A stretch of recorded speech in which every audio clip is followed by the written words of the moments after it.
Hello! Aujourd'hui, je te fais une deuxième vidéo qui répond à la première que j'ai intitulée «Répondre aux stimuli avec élégance». Dans cette idée d'attendre un petit peu avant de réagir, avant d'être activé par ce qui se passe dans l'environnement. Et finalement, je me suis dit que j'avais envie de t'expliquer comment moi, qu'est-ce qui m'a amené à cette réflexion et surtout comment est-ce que j'entraîne mon cerveau, qui est un organe, qui est un muscle entre guillemets comme tous les autres du corps et qui a besoin finalement de répétition, d'entraînement, d'assiduité pour comprendre et pour installer des nouvelles habitudes.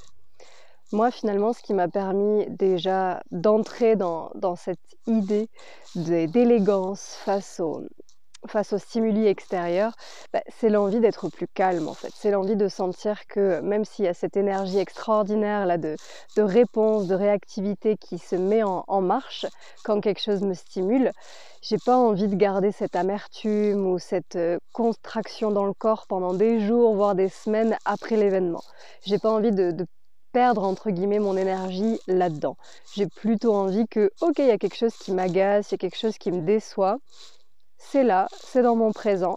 J'accueille l'émotion que ça m'apporte, l'émotion qui répond finalement à ce stimulus et en même temps, j'évacue en fait. J'évacue le surplus, je reste pas figée dans cette tension émotionnelle. Moi, c'est vraiment ça qui m'a amenée à me demander: «Mais comment est-ce que je peux faire pour être plus calme, pour être moins réactive, moins colérique face à ce qui se passe autour de moi?»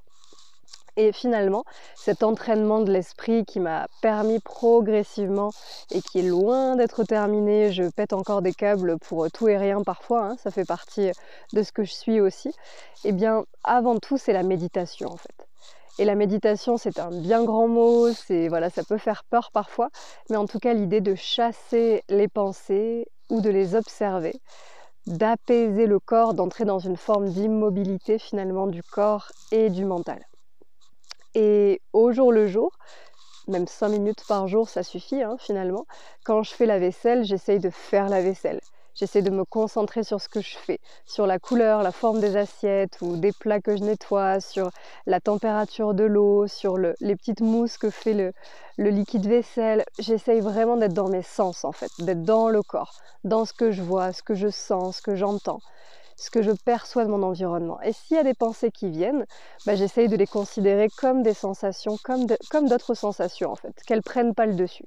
Parce que si tu as déjà pratiqué la méditation, tu auras probablement remarqué que souvent, tu es en train de méditer, tu es bien installé, que ce soit debout, assis, allongé, et puis là, il y a une pensée qui vient: «Oh, faut que je note ça, faut absolument que je note ça, sinon je vais l'oublier» ou alors: «Ah ouais, mais du coup, quand j'ai dit ça à telle personne et ben» et cetera et cetera et tu pars dans tes pensées et c'est le défi, en fait. Le défi, c'est de se ramener en quelque sorte, de se prendre par la main et de se dire: «OK, là, on est parti dans les pensées. C'est OK, c'est pas grave, c'est un fait. Maintenant, on va essayer de revenir à la concentration». Donc il y a des centaines, des milliers de pratiques de méditation différentes. En tout cas, les types de méditation où on se concentre sur sa respiration, sur un mantra aussi, une phrase ou une affirmation ou sur un objet extérieur. En tout cas, quand on focalise notre attention, l'idée c'est de remarquer quand il y a nos pensées et de revenir à la concentration. Donc c'est un entraînement, vraiment c'est une pratique, une discipline.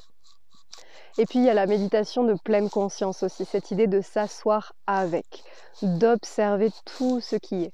Les sensations dans le corps, la douleur parfois, le chaud, le froid, des peurs, des émotions, des pensées. Et cette pratique-là, moi, elle fait vraiment sens pour moi, je l'aime beaucoup en fait. Elle est très complémentaire avec l'attention focalisée. Et cette pratique de mindfulness créée par le docteur John Kabat-Zinn, elle me permet vraiment d'être dans cet état de témoin. Je témoigne, là, à l'instant T, qu'il y a telle et telle pensée qui circule en moi. Comme si je regardais un écran de cinéma ou un paysage et que là, je remarque un oiseau à tel endroit, une feuille de telle couleur à tel endroit. Comme si mes pensées faisaient partie du paysage, en fait, de mon paysage intérieur. Et tout ça, ça me permet de progressivement, intérieurement, faire un pas de côté ou faire un pas en arrière et de m'entraîner à prendre du recul quand quelque chose est stimulé. Et quand je sors de cet état méditatif, de cette pratique méditative de 5, 15, une demi-heure, peu importe le temps, Et bien quand je suis dans la vie de tous les jours et qu'il y a quelque chose qui me stimule, grâce à cette pratique, à cette assiduité de la méditation, et ben il y a un petit instant de plus qui s'installe en fait. Ouh là, je sens que quand je roule en vélo, il y a cette voiture qui était un peu trop proche là. Avant de le traiter de tous les noms, même si j'en ai très envie, je vais progressivement, parce que les connexions neuronales, elles sont de plus en plus solides et de plus en plus établies, avoir la capacité, avoir l'espace, la ressource de prendre du recul avant de réagir spontanément à cet événement, à cette chose qui me dérange dans mon environnement. Donc pour moi, la clé, l'une des clés en tout cas, pour répondre avec élégance, avec grâce, avec légèreté en fait, à ce qui se passe autour de moi, eh bien pour moi c'est la méditation. Vraiment au quotidien, comme un entraînement de l'esprit qui me permet de créer davantage de spaciosité, de calme à l'intérieur, et pour peut-être, et je dis bien peut-être, de temps en temps, arriver à me dire waouh, bah là actuellement par exemple je suis en train de faire ma demande de visa touriste pour aller aux États-Unis, j'aimerais bien y aller cet hiver. Et ben le premier visa a été refusé. Bon, bah, je sens que dans mon corps, quelque chose qui s'éteint un petit peu, comme si je perdais espoir. Il y a quelque chose de triste en fait, il y a des pensées qui me disent: «Ah bah, tu vois, ça marche jamais, c'est perdu d'avance». Et moi j'observe tout ça. Je regarde, puis je vais marcher en forêt, je me balade, je tourne cette vidéo, je prends du recul en fait.